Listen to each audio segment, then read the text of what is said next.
Cognito by Entrepreneurship Cell, BMCC. Empower yourself and realize the importance of contributing to the world by living your talent. Work on what you love because you are responsible for the talent that has been entrusted to you. Hello and welcome to another episode of Cognito, a podcast series by the Entrepreneurship Cell of Brihan Maharashtra College of Commerce. Today, we have with us Mr. Harsh Agarwal, the founder of Greenland Agro Foods, a Kolkata-based startup which is reaching tremendous heights under Harsh, an entrepreneur who is so full of zest that he is literally contributing to the world by living his talent and working on what he loves. Can you please tell us a little about what it is that you do? So I'm the founder of this Kolkata-based healthy snacking startup in the name of Greenland Agro Foods, as you just mentioned. So we deal in healthy snacks, and our vision with behind starting up was to make these healthy snacks more affordable and available in the local kirana shops and the mom and pop stores all across the country, because the because the entire country, I would say, we have grown up eating these unhealthy snacks for decades. So this is my vision with healthy snacks. Apart from this, I'm also a tea taster. Like it has been 9-10 years ago, when after completing my schooling, I got into tea management course because I come from a family business where we are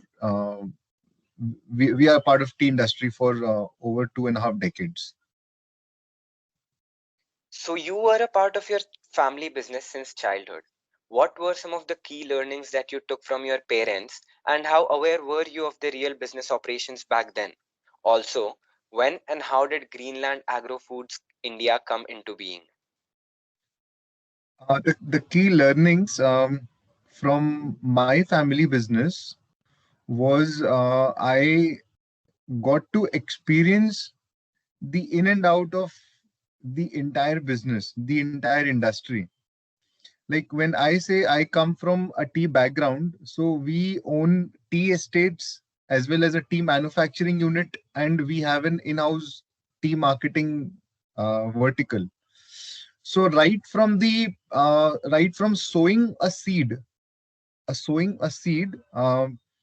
until the final cup of tea, as we say, the farm to final cup of tea. So I've learned the entire process, the entire vertical of this business, starting from it will the tea plantation, tea manufacturing, then tea marketing, tea all the documentation work, etc. uh, so next, the learnings, apart from these learnings, I always had a vision to uh, create something different apart from the family business, because the family business was more on the traditional front, but I wanted something more on the modernized world, as we know. So then came the existence of Greenland Agro Foods.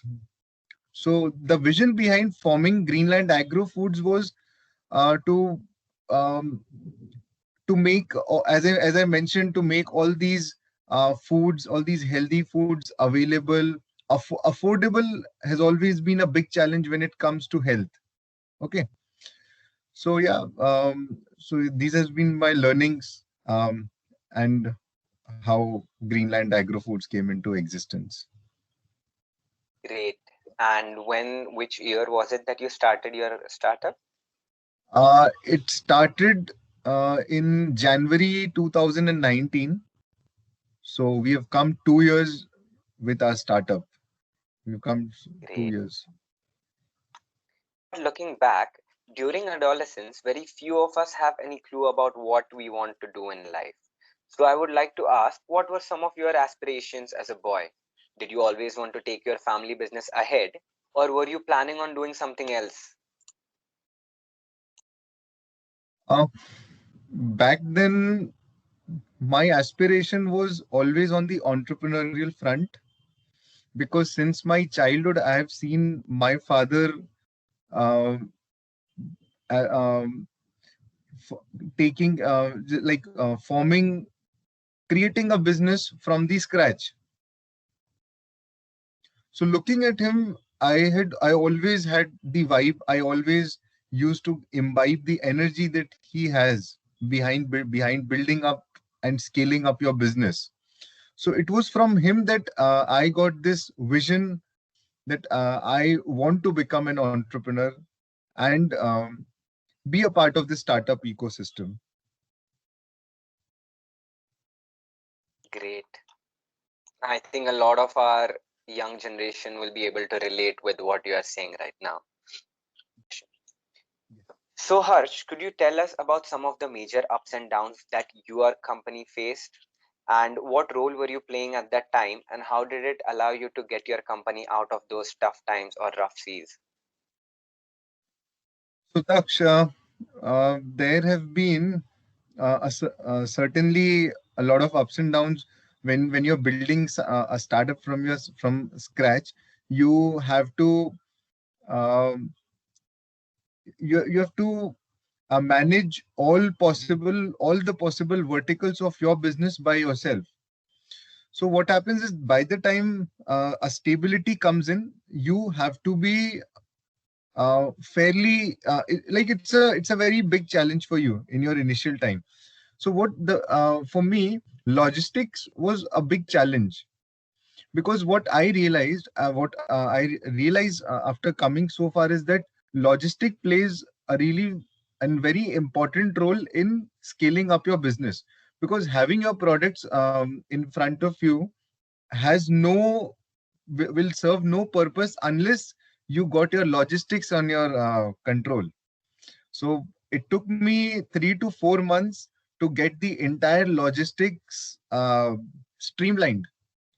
So yeah, this was a major ups and down. Apart from that, finding out the right team member was also very important, because the sheer dedication and commitment that we require from them in your initial days is really important, because that can turn the ball game of your business, right? Great.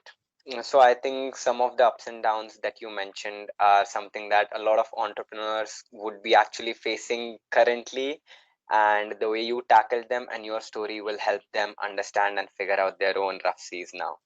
Absolutely. It's a Great. cross learning process. True.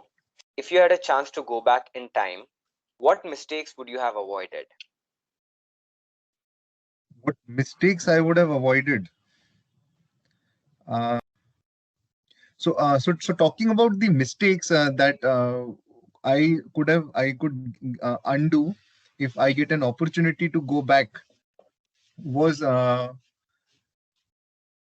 not probably not listening to my father. Because although again, this is very interesting, because see, we from this generation, we say that there is a big gap between our parents generation and us, but their experience is something that really that counts on us. Okay. Because once we make mistakes, we fall into the trap, then we realize that no, whatever gap is there, that is on one side, but their experience should not hasn't gone in vain actually. It So yeah, I would definitely go back and take more and more learnings from my dad, and yeah. I think this is going to be the most important advice from the entire podcast series, because a lot of people do have the same problem. In fact, even I have the same problem. But now that you have told me, I'm going to be more cautious, like a lot of our other listeners. Exactly. Great. So, walk us through your daily schedule and what does a normal working day looks like in Harsh Agarwal's life. So my daily schedule has to be really hectic, in at this stage, because we are still in my initial early age startup days. So when I with starting my day, I had to run through all the emails that I receive overnight and early mornings. So I need to just reply to all those emails, and then I have a habit of allocating a couple of hours every day for my marketing, because I take care of this vertical myself. So marketing is something that keeps me occupied fairly. Then managing managing all the accounts work also.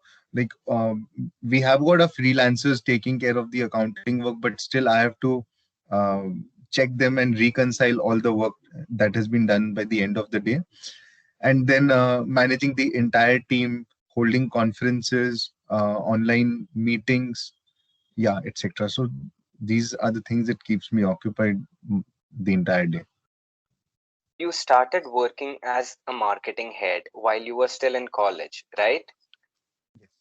So how did you manage both? How far did your classroom lessons help you while working in the organization? Honestly, if I need to be brutally honest, my classroom lessons did not create an impact on my work, to be very honest. By this statement, I'm not demotivating you guys about the college education. So it did not help me to a great extent, but yeah, certain learnings with respect to the basic accounting and financial um, uh, verticals that we got to learn in the college, that were really helpful by default. Yeah. So I was working as a marketing head in my own family business back then.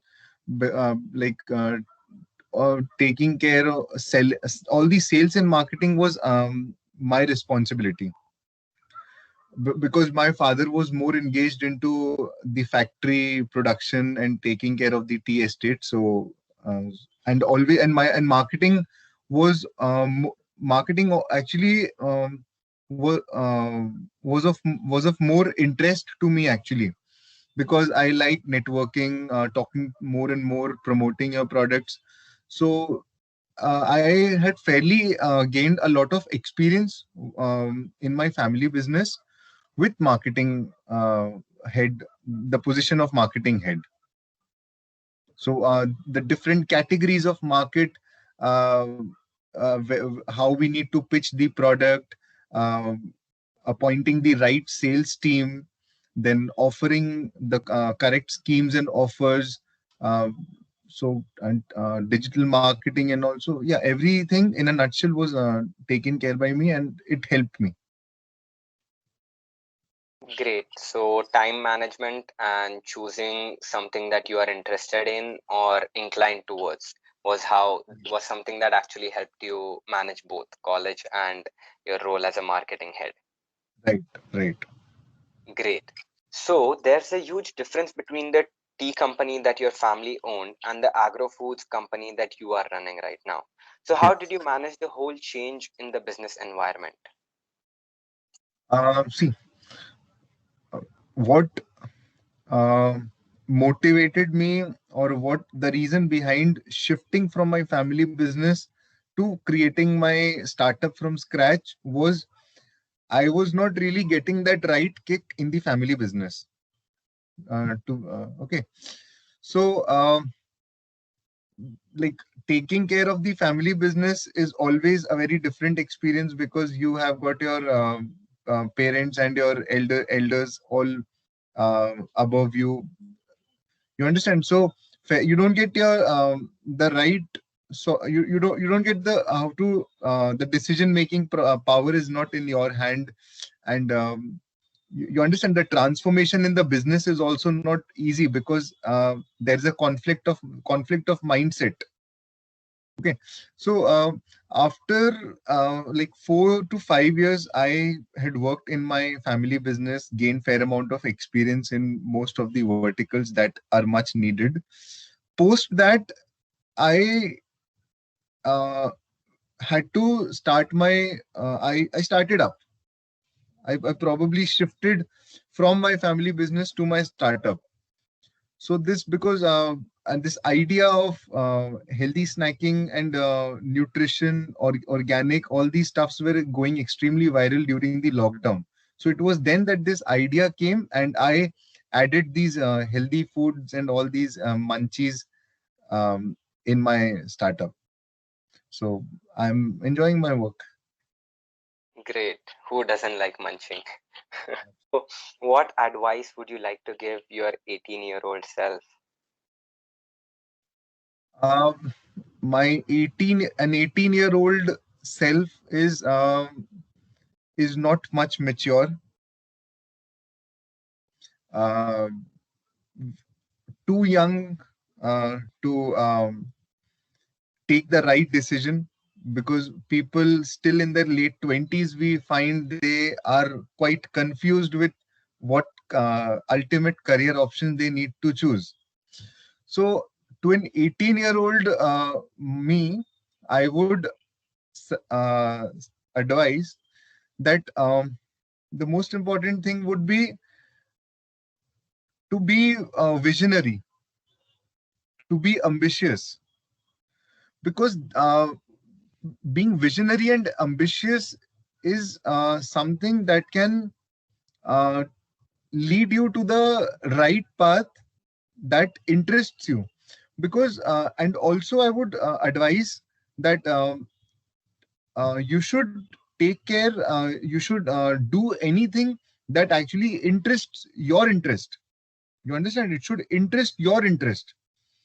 Because if we are not enjoying our work, if we are working under somebody or doing anything that we don't like, or we are just doing it forcefully, trust me, we are just wasting our time, and we will not be reaching to any goal.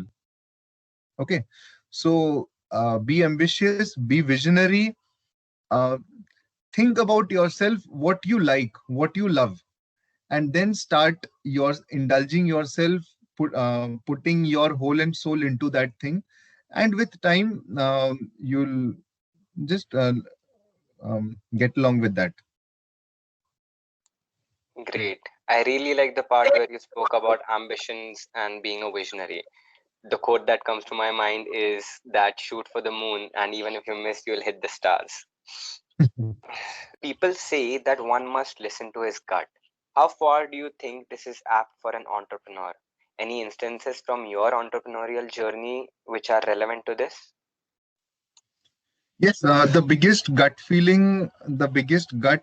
that I had in my early stage of childhood was to become an entrepreneur. So again, these gut feelings would develop with time. Like I used to watch a lot of entrepreneurs, big industrialists, probably the world's richest people, what they are doing. So these are the things that always excited me. I used to follow their works. So yeah, definitely the gut in yourself is something very important that can take you to the goal that you strive to achieve.